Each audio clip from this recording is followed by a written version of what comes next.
Hey everyone, it is Nathan with Crown & Caliber, and we are back with another 3-watch collection. And this one has a few twists. For starters, we are not at Crown & Caliber. We are actually at the Mashburn headquarters here in Atlanta, Georgia. And we are lucky enough to be with both Sid and Ann Mashburn. Guys, thank you so much for letting us bring the 3-watch collection to the Mashburn HQ. We're excited. Thank you. It's no problem, especially if you leave them.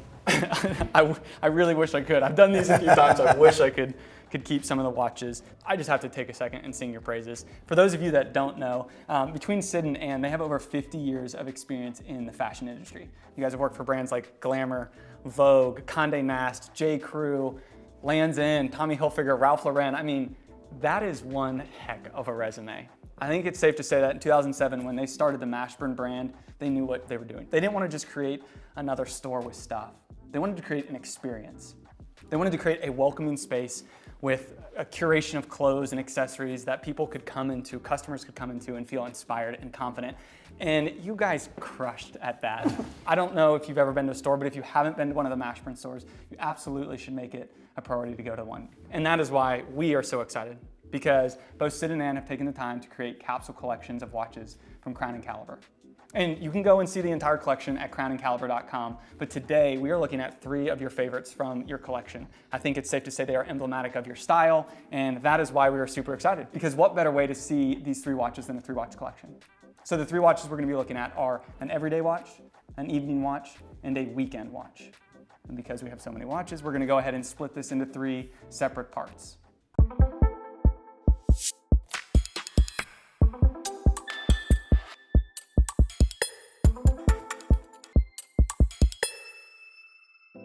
All right, so we are back with part 2 of the 3-watch collection with Sid and Ann Mashburn, and part 2 is going to be the evening watch. So we will no longer dilly. Ann, please let us know what you picked as your evening watch. Okay, this watch, this beautiful, classic, timeless Cartier is, it's just perfect. I mean, there's nothing that you could wear for evening that would not go with. So a lot of women think that silver and gold you can't mix. They like, and you know, that's okay. You can say, I really like to wear all silver. I really like to wear all gold. For me, I don't care. I like to mix it. Like on my hands, I've got both silver and gold rings. But this is, to me, like if you wore pearls, it would be awesome. If you wore no jewelry and just this and a little black dress, it would be amazing. For evening, I might wear a shirt like this, and I would put it on the outside of the shirt to be more decorative, because it's like jewelry rather than just a watch. And I don't know, I mean, it just reminds me of old pictures I've seen of, you know, movie stars or in a really expensive, beautiful watch. So it's minimal, it's perfect. The Cartier tank, and that's the Francais. I'm well, sure. of course, and the fact that that is in the title, I'm really very romanticized about all things French. Yeah, I love just like the giddy nature. And I hadn't even thought about the idea of like wearing it on the outside, or I can wear it with silver and gold. I can mix it this way. It could work with a black dress. It could work over a cuff. And I'm like, just to kind of get to hear how your brain works is fascinating, and how you approach a watch. And I think that's awesome. Yeah, maybe with some pearls too, you know. I love the idea of wearing jewelry with a watch. I think that's great. I love women who mix a chunky watch with lots of bracelets. So I think it's cool. On your wrist too. Yeah, it did look good. Can I show you something about this? Yes, please. So this is pretty difficult to see. This is on every Cartier watch on the dial. If you look at the Roman numeral for 10, X, they've hidden the Cartier inscription in the X. In every Cartier watch, one of the Roman numerals, they hide Cartier inscription. But different ones. Yeah. Oh my gosh. That's like the Breguet. Yeah, it is. It is. Yep. What's funny is one of my it. first watches that my dad gave me was like a knockoff tank. It was probably maybe a Benris or a Boulevard, you know. Yeah. It wasn't a Timex, but it wasn't a Cartier for sure, or even a Longines, you know. Yeah. But it did have the blue. It had the look how it shone. Yeah.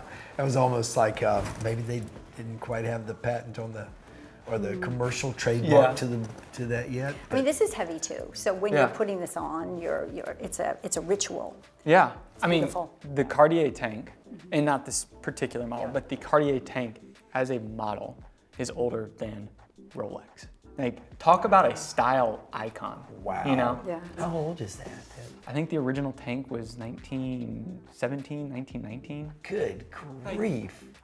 That design is a century plus old. That's insane. Yeah. You know? That's a solid pick. I love that. All right, Sid. It's your evening Mine watch. is not so evening-ish, but I love it because this thing is a, first of all, it's big, but it's the IWC, it's the Portuguese. And so chrono. it's not evening because it's big? Partly because of the chrono. Okay. Oh, yeah. Okay, yeah. Because it tends towards sporty, but there's this elegance, particularly to the hands and the coloring. Yeah, to me that looks very evening, and just the black leather rather than brown. The alligator is really nice on it, but it's I'll also, give it back. and also there's no bezel. So the watch goes all the way out.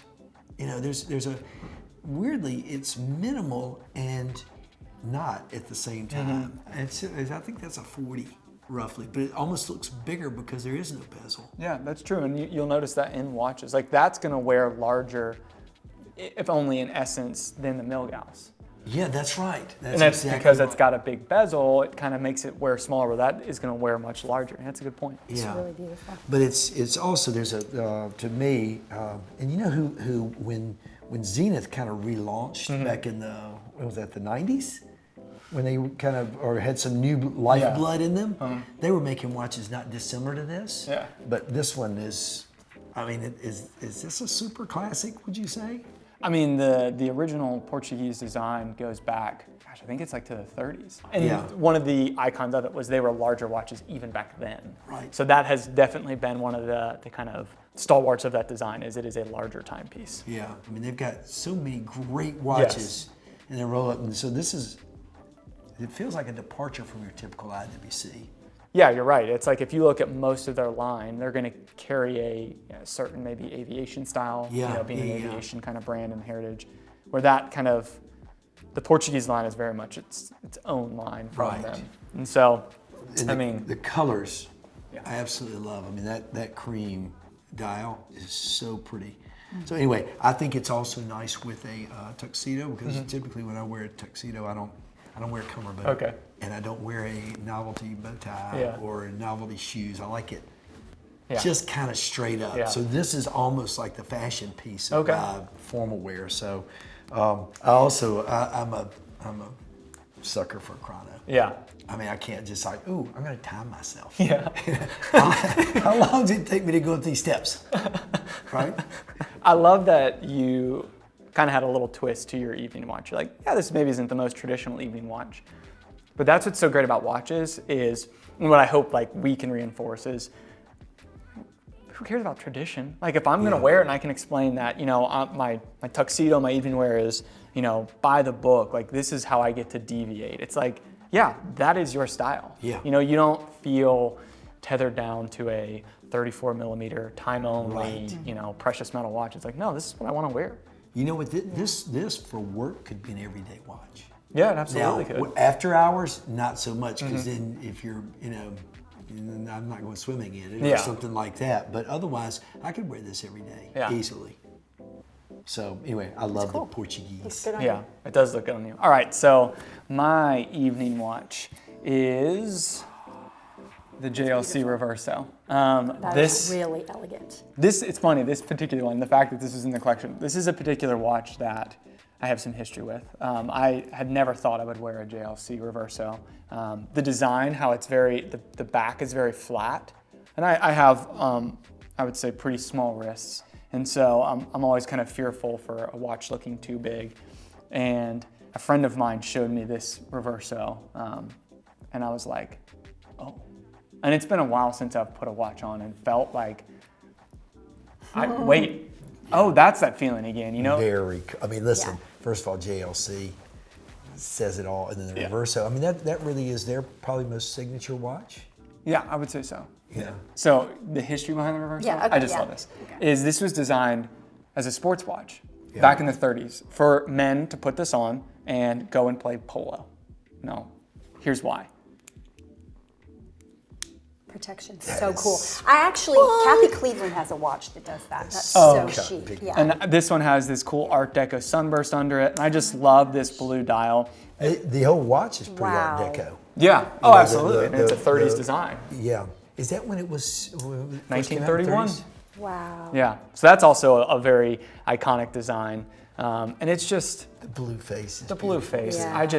I just, yeah. When I saw this watch, this is one of these where I would have never pictured myself with this. But then I Right. put it on, I kind of had that moment where I was wearing, I think the first time I put it on, jeans and a t-shirt, and I was like, I need to go find a mirror. And I'm like, I could, you know, to your point, Gotta go find a mirror. this could, to me, I'm like, I think I could wear this every day.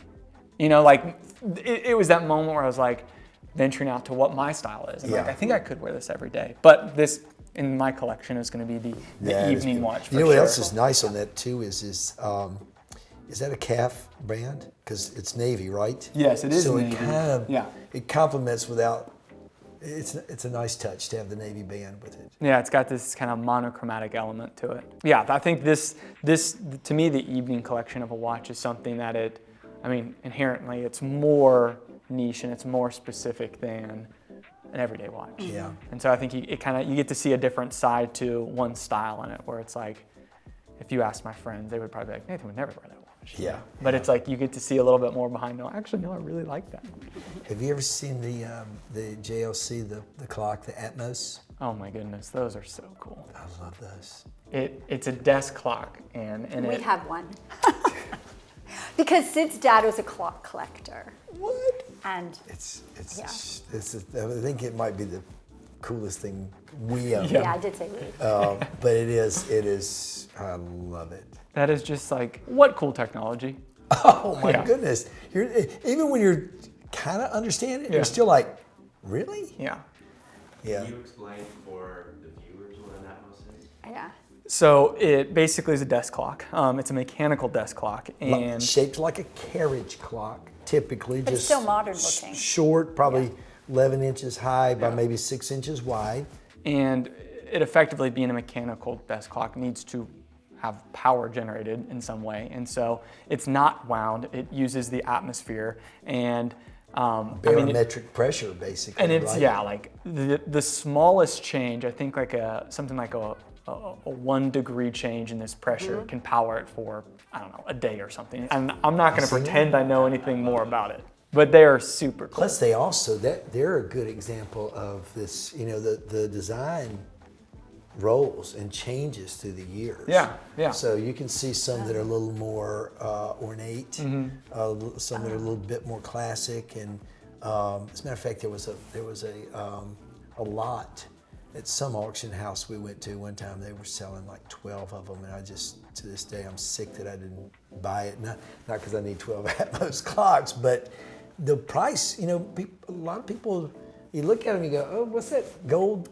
clock there?" You can't really understand it unless you kind of know the story, Yeah. the backstory. So I love that you brought that up. That kind of reminds me, we kind of have this phrase around the office, especially with regard to watches. If you know, you know. And it's kind of, it made me think of it with your pick with the Milgauss, but it's kind of like, there's that second take, and it's like, oh wait, what is that? You know, and it's kind of like, if you see that clock, you're kind of like, okay, they know what they're doing. Yeah. It's kind of this like, oh yeah, I see what you got over there. it's a ticket to another club, which I don't necessarily belong in. Yeah. But it's cool. Yeah. So the clubs you don't belong in are the best ones to be in. It's true. Come out from behind that camera. Come out. Come on this side. Jonathan, I love you, man. Always with the quip. Oh, hey guys, thank you so much. I love getting to learn a little bit more about you. Your evening Super watch fun. selections were great. Guys, stay tuned for our final part where we go ahead and look at the weekend watch.